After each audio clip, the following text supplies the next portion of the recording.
les amis, aujourd'hui petite vidéo sur demande, donc on m'a demandé de dire un mot sur l'art de l'ignorance. Alors l'ignorance qu'on doit mettre en place pour une personne qui nous critiquerait, qui nous fait des remarques qui sont pas forcément constructives, l'art d'ignorer voilà, ce genre de situation, ce genre de personnes-là.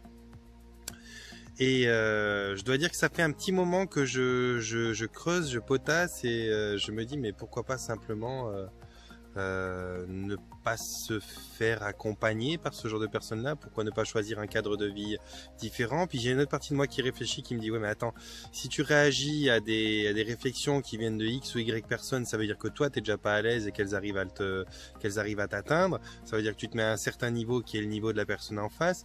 Il y a tout plein de mécanismes qui se mettent en place dans ces situations-là, dans ces contextes de petits soucis-là, qui sont... Comment je vais dire ça, qui sont possibles uniquement si toi tu es dans une énergie, dans un état d'esprit, dans un bien-être qui est limité déjà à la base. Parce que quand tu es vraiment bien, quand tu touches à un vrai bonheur, quoi, que tu es en pleine forme, de super bonne humeur et que tu es heureux, il y a très peu de choses qui peuvent t'atteindre. En tout cas pas des critiques de bas étage ou des critiques qui sont ni constructives ni objectives. Donc tu vas pas normalement te laisser atteindre par ces choses-là. Ça te passe au-dessus. Tu comprendras que les personnes qui critiquent, les personnes qui sont dans cette forme d'interaction là avec toi, c'est des personnes qui sont pas pleinement heureuses. Et quand une personne n'est pas pleinement heureuse, elle est dans un stade de faiblesse. Et quand elle est dans un stade de faiblesse, souvent il lui arrive d'être soit mauvaise foi, soit mais ça peut être méchant même pour certaines personnes, méchant ou méchante, et ça c'est dû à un état de manque de bien-être, de ne pas être pleinement heureux. C'est pas vraiment, je pense pas qu'on puisse dire qu'il y ait des personnes qui soient réellement, intentionnellement de nature méchante. Il y a tout un contexte, tout un concours de circonstances de vie qui emmène telle personne à être moins patiente, à être plus irritable, à être plus méchante, à être plus ceci, à être plus cela. Bon, déjà, faut voir si toi tu baignes dans ce contexte-là, si tu as su te prémunir de ce genre de terreau où il y a autour de toi que des gens qui sont irrités, irritables, qui vont avoir tendance à être dans la critique, qui sont pas forcément constructifs et puis qui vont pas chercher jamais à se remettre en question. Faut voir si tu t'y complais ou tu t'y complais pas, pourquoi tu restes avec ce genre d'environnement-là. Il faut voir si toi tu as suffisamment de confiance en toi pour comprendre que la critique qui t'arrive de front, c'est une critique que tu ne mérites pas, et puis que, alors en espérant que tu la mérites pas bien sûr, mais si c'est des critiques pour critiquer, d'espérer de comprendre que tu ne la mérites pas, de savoir que tu es au-dessus de ça, et puis de comprendre que la personne en face elle est pas dans un plein bonheur, et que comme elle est pas dans un plein bonheur et qu'elle est dans cette forme de faiblesse, d'épuisement du mental, elle, sa façon à elle, sa méthode à elle, ça va être de te rentrer dedans. Mais c'est pas parce que elle le fait que toi tu le mérites, et tu dois être capable d'accepter qu'une personne fasse ce genre de choses là sans t'en offusquer, sans te dire ok je le mérite ou le prendre pour toi. Je te conseillerais donc premièrement, si tu veux au niveau lecture, je te conseillerais de lire les 4 accords Toltec. Les 4 accords Toltec, ils vont te dire dedans, il y en a un d'accord Toltec qui est ne pas prendre les choses personnellement. J'en ai déjà parlé dans une dernière vidéo, donc aujourd'hui celle-ci elle va pas être très longue. Mais ne pas prendre les choses personnellement, ça veut dire comprendre que quand quelqu'un arrive avec une critique, je m'excuse, je suis un peu brouillon, mais la vidéo dans laquelle j'en ai parlé, c'était dans le tristement célèbre pervers narcissique, je crois. Parce que là, on est typiquement dans comment ignorer un pervers narcissique, comment ne pas se laisser atteindre, voilà, là on est dans comment ignorer une personne qui nous apporte des critiques qui ne sont pas constructives ou qui nous font du mal, sans pour autant que ce soit peut-être un pervers, ou une pervers. Mais c'est le même processus. Ne pas prendre les choses personnellement. Quand une personne vient te faire une critique, quand une personne vient décharger sa colère, sa haine, sa méchanceté ou sa frustration sur toi, elle le fait parce que elle, dans sa mécanique, elle a quelque chose qui fonctionne pas, elle a quelque chose qui va pas comme elle le voudrait, elle est pas pleinement heureuse. À ce moment-là, elle va avoir, elle, comme outil, un outil de décompensation, de lâchage de pression, on appelle ça comme tu veux, qui va lui permettre, elle, en te crachant dessus, de pouvoir avoir l'impression d'évacuer ce surplus, ce trop-plein de frustration, justement, de colère ou de mauvaise foi ou d'agacement. Enfin, il y a toutes sortes de choses qui peuvent t'emmener à être un petit peu comme ça. Et ça veut dire que elle le fait elle pour elle, mais pas contre toi forcément. Alors bien évidemment, dans la pratique, quand toi tu te retrouves à devoir intercepter l'insulte qui t'arrive en plein nez et que tu dois en faire quelque chose ou ne pas en faire quelque chose, tu te dis que c'est pour toi. Mais en vérité, la plupart du temps, les gens qui vont t'envoyer une critique, qui vont faire ce genre de démarche-là, de se décharger sur les autres, qui fonctionnent comme ça, c'est des gens qui essayent de faire quelque chose pour eux et non pas forcément quelque chose contre toi. Seulement la façon qu'ils ont de faire quelque chose pour eux dans ces cas-là, c'est de faire quelque chose contre les autres. Mais première chose à essayer de faire, lire les 4 accords Toltec. Essayer d'en tirer les enseignements et comprendre que il ne faut déjà pas prendre les choses personnellement. Si tu prends les choses personnellement, ça veut dire que toi déjà, tu es à un niveau vibratoire, que tu es déjà à une intensité particulière qui fait que tu n'es pas pleinement heureuse. Je dis heureuse parce que la personne qui m'a fait la demande de cette vidéo, pour pas la nommer, c'est Maude, c'est une femme. Alors ça veut dire que toi déjà, tu n'es peut-être pas forcément pleinement heureuse, que tu n'as déjà pas les batteries, les accus ou le seuil de tolérance suffisamment rechargé pour pouvoir résister à ce genre d'affront-là, à ce genre de petites bourrasques qui te passent autour. Et donc, de ce fait, comme t'as pas les accus suffisamment pleins, c'est un peu technique de dire ça, mais comme t'as pas finalement la réserve de tolérance, de patience, de calme et de bien-être suffisamment chargée à l'intérieur de toi, peut-être que tu vas réagir plus facilement.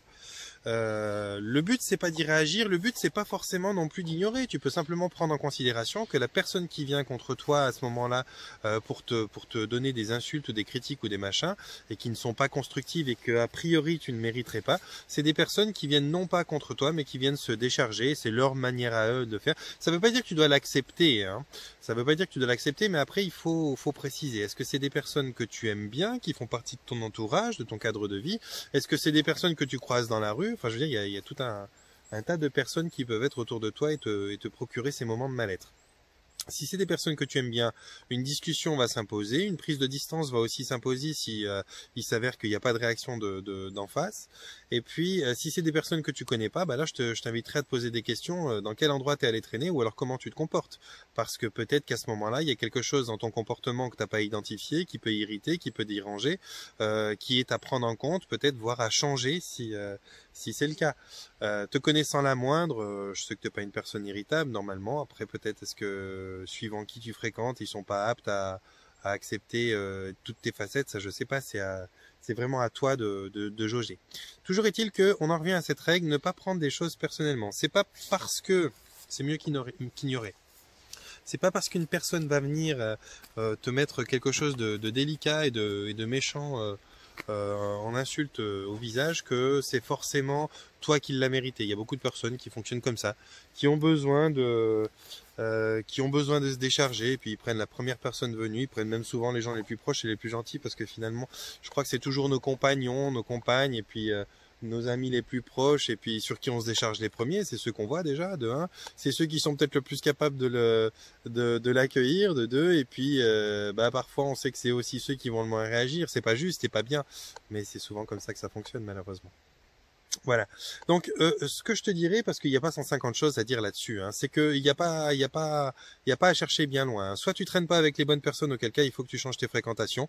Il faut que tu arrêtes de traîner avec des personnes qui se déchargent sur toi. Soit les personnes qui sont en train de se décharger sur toi sont des personnes qui sont irritées, qui sont irritables, qui sont en épuisement. À ce moment-là, si tu les aimes assez, accorde-leur le crédit de se réparer et puis une discussion avec eux pour leur faire comprendre qu'ils t'ont fait du mal à travers ça. Soit c'est des gens vraiment, tu me demandais comment maîtriser l'art de l'ignorance, donc ça veut dire qu'a priori tu voudrais les ignorer. Alors si t'en es au stade de vouloir les ignorer, ça veut dire que c'est pas forcément des gens que tu as besoin de conserver près de toi parce qu'ils sont peut-être pas d'une sphère familiale ou d'un entourage proche. À ce moment-là, ça veut dire que là, c'est pas l'art d'ignorer les gens qu'il faut que tu pratiques, c'est l'art de savoir sélectionner ton entourage. Parce que trouver un entourage, le sélectionner pour après apprendre à l'ignorer parce qu'il te convient pas, c'est pas la bonne méthode. T'as meilleur temps de sélectionner un entourage qui te convient, dans lequel tu baignes de bonheur, dans lequel tu te sens bien, avec lequel il y a des échanges qui sont constructifs, positifs, où les choses se passent agréablement, et puis ne pas avoir besoin de trouver un entourage duquel tu ne te sépares pas, mais que tu apprends à ignorer. Ça, c'est pas ce que je conseille. Voilà, Mode. Tu peux me mettre des commentaires si tu voulais aller dans une autre direction, si tu pensais développer autre chose là-dessus. Je vois pas comme ça qu'est-ce qu'il y aurait d'autre, hein. Ignorer, c'est quelque chose pour moi qui est inutile, quoi. Ignorer une insulte d'un gars complètement cuit au détour d'une sortie de bar, à 2 heures du matin que t'as pas le choix de croiser, c'est une chose. Ignorer en permanence les attaques de quelqu'un qui fait partie de ton entourage, là c'est une chose que moi je trouve pas normal. Soit tu mets les points sur les i et puis tu fais en sorte de plus avoir ignoré ce qu'il dit parce qu'il va plus dire des choses ou elle va plus dire des choses qui sont blessantes et gratuites. Soit tu changes d'entourage parce que s'amuser à développer l'art d'ignorer, c'est s'amuser à traîner, je vais être vulgaire, mais c'est s'amuser à traîner dans la merde et puis développer l'art de se boucher le nez, quoi. Au bout d'un moment, traîne pas dans la merde, quoi. Voilà. Donc, commentaires pour ceux qui ont envie de développer d'autres facettes de ce sujet-là, ou qui ont envie de me dire quelque chose là-dessus, ou qui veulent qu'on aille dans une autre direction. Commentaires aussi pour les gens qui ont des sujets à me proposer. Là, j'en ai un petit peu en liste d'attente, donc je vais pas pouvoir vous les faire tout de suite. Je vais être obligé de prendre les premiers qui sont arrivés. Mais commentaires, mettez-moi des commentaires si vous avez des sujets que vous aimeriez voir développés. J'ai créé un groupe sur Facebook en plus de ma page où je vais distiller pas mal de toutes ces vidéos et certaines vidéos qui ne m'appartiennent pas, mais qui sont des trucs super bons pour l'évolution, pour le questionnement interne et tout, qui vont vraiment vous aider, ou des livres audio, des choses comme ça. Un espèce de groupe où on va pouvoir s'échanger les petits secrets de bien-être qu'on a. Et puis, mettez un pouce en l'air si vous avez l'impression que cette vidéo, elle peut apporter quelque chose à quelqu'un. Partagez si vous pensez la même chose, exactement. Partagez. Et puis, abonnez-vous si c'est pas encore fait. Abonnez-vous. Faites partie des gens de ce partage, de la famille de ce partage de réflexion. Vous êtes toujours les bienvenus. Et puis d'ici là, je vous envoie un panier de bisous. Puis je vous souhaite de vous porter bien et puis de prendre soin de vous.